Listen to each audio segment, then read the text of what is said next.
प्रेम से बोलिए सरस्वती मैया की।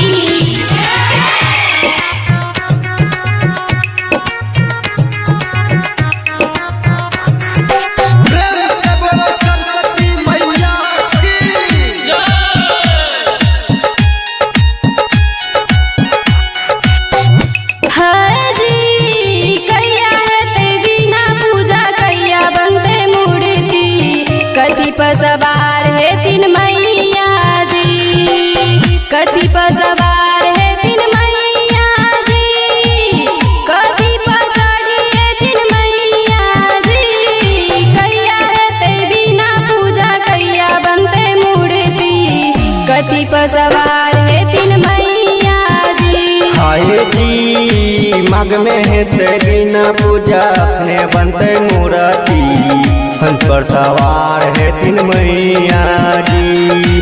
हंस पर सवार है तीन मैया जी, हंस पर सवार है तीन मैया जी। मग में है ते बिना पूजा अपने बनते मूर्ति, हंस पर सवार है तीन मैया जी। हंस पर सवार है तीन मैया जी, हंस पर सवार है तीन मैया जी।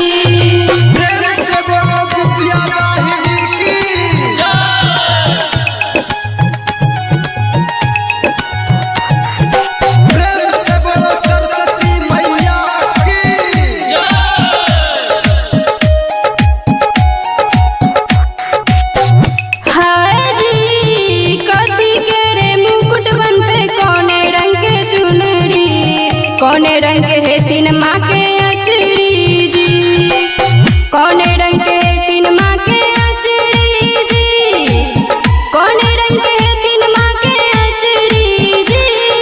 कैया है ते बिना पूजा कैया बनते मूर्ति, कथी पर सवार है तीन मैया जी। हाय जी सोना के रे मुकुट बनते उजला रंग के चुनरी, लाल रंग के है तीन माँ के अचरी जी, लाल रंग के है तीन माँ के अचरी जी, लाल रंग के है तीन माँ के अचरी जी। मग में है ते बिना पूजा अपने बनते मूर्ति, हंस पर सवार है तीन मैया जी। हंस पर सवार है तीन मैया जी, हंस पर सवार है तीन मैया जी।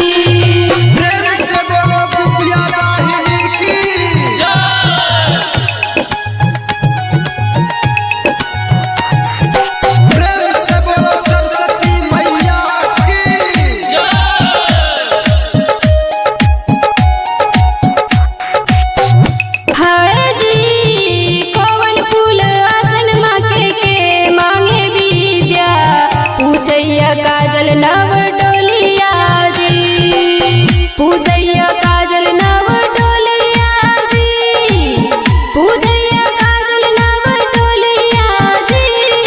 कैया है ते बिना पूजा कैया बनते मूर्ति, कथी पर सवार है तीन मैया जी।